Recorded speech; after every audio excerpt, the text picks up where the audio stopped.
So in 2003, I was an 18-year-old who had made a series of very, very bad decisions in his life up until that point.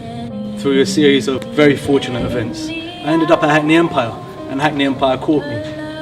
I thought that that safety net that it had provided for me in 2003 was vital and urgent and necessary and overdue. We could provide a safety net for hundreds and thousands of young people from all across East London to fall and have a softer landing and reframe how they see themselves and their societies and their environments and their potential, and be part of this incredible process and journey. And not only are you part of that, but Forest School is directly enabling that.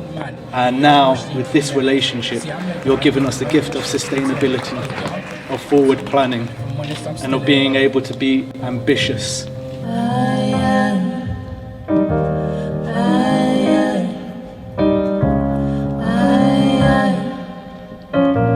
about to lose my heart.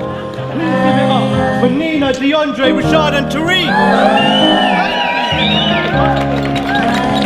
Take a couple minutes break, please talk to them. This is what you're enabling.